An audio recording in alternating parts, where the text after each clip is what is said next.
Hello, welcome back to March's Planning Mess. Just wanted to give you an update on how this week has gone in my B6 Part 2 and in my N2 vertical.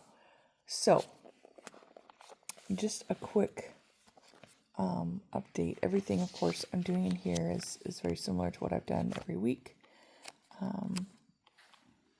I just did a rough plan of my workout routine, the weather. I haven't filled in my moods. I need to think back on how those were because I wasn't in this much. I was kind of busy. Meal times, I did not do any to-dos at the bottom because I set up a weekly page. So for this week, I just transferred over my schedule and plans for the weekend and the weather. So that's ready to go.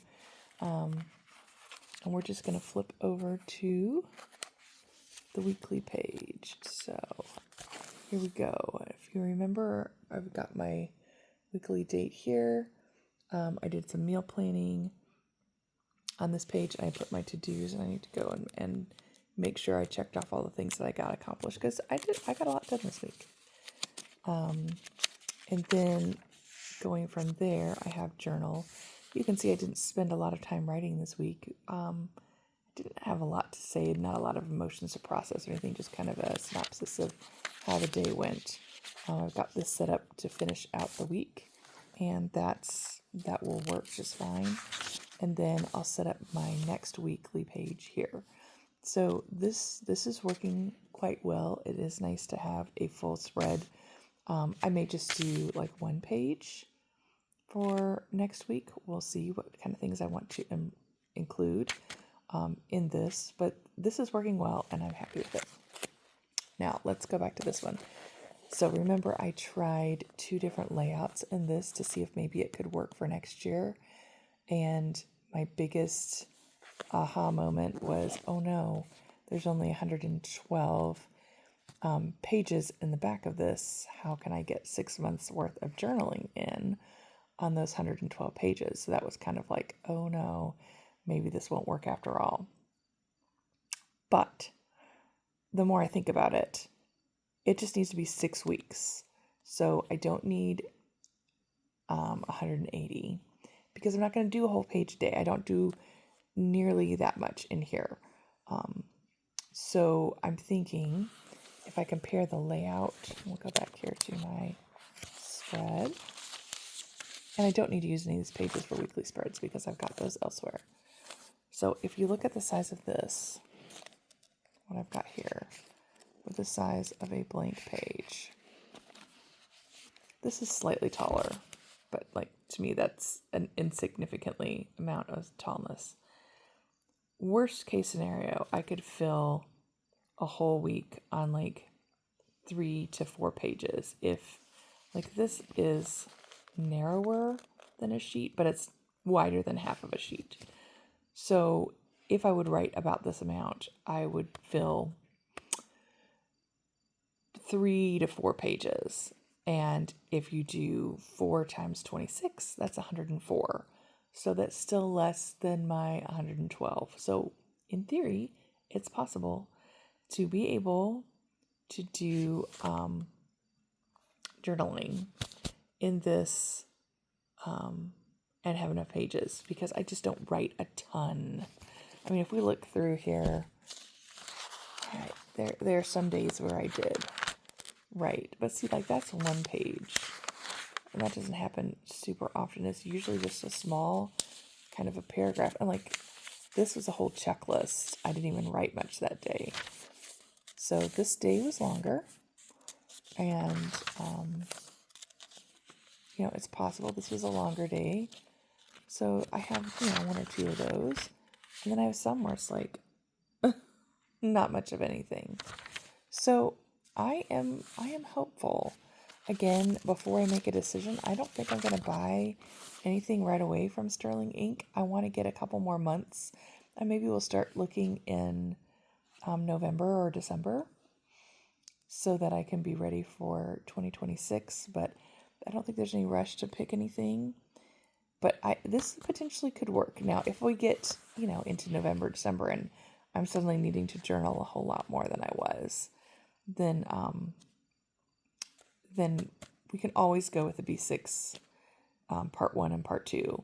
And the beauty is I could just, because even though this is a full year's worth of dates, it is a compact size. So it would be 6 months of the year that I would use this.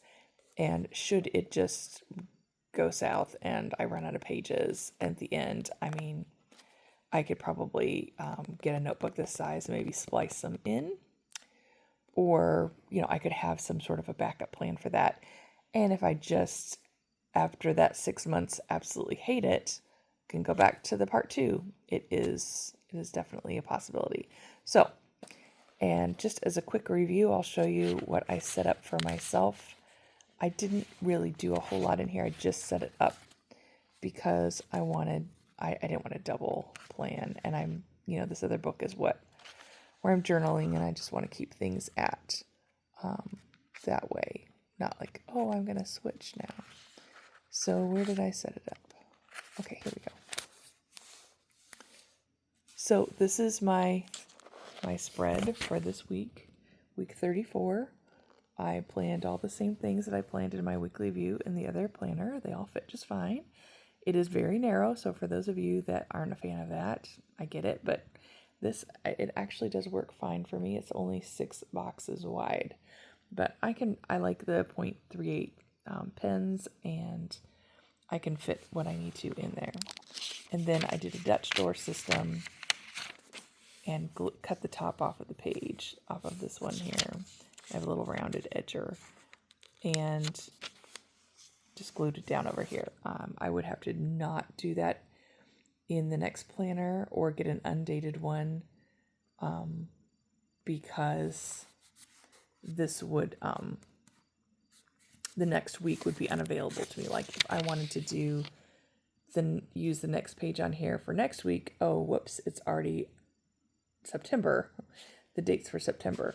So I would have to figure out how to do that. But I've got some ideas of how I could do it. So I went ahead so I planned this for the week, and then this would be kind of my to-do list. So I didn't mark moods in here because, again, I don't want to do it twice. I did kind of mark out chores that I kind of want to assign to different days. And I didn't really reference this too much, but just I did most of these on those days. So I think it will work fine. It gave me a nice big place to to-do list, and I had some miscellaneous area that I took some notes. So yeah, I think this could definitely work for me next year. Will I use another date in here? Possibly. I mean, I thought, okay, if I wait till the 9th, then I remembered I had accidentally misread the dates, and I had set up this week that we're finishing in September. I don't know why I did that, but anyway, so I wouldn't be able to do the Dutch door aside from doing it backwards, I guess, with the dates. But anyway, it's fine. Like I said, I don't want to double plan. I think maybe just even drawing it out like that was good to see how that felt under my pen. And like, could I fit things into the space? So this is the exact same weekly layout that I had before. So yeah, I really kind of like this, because that has probably been the only negative thing about doing this 6-month one, is that I have a weekly page, but I'm struggling on where to put my to-dos. But anyway, I won't double plan for this next week. I'm going to set up my weekly page and see how that goes for next week. I'm not going to write out all my meals because I had my meal planning tools here, so I didn't need to do that in the car like I did last week. And hopefully I will reference it a bit more, but it was sure nice carrying this around again. It's such a nice size. I do miss it.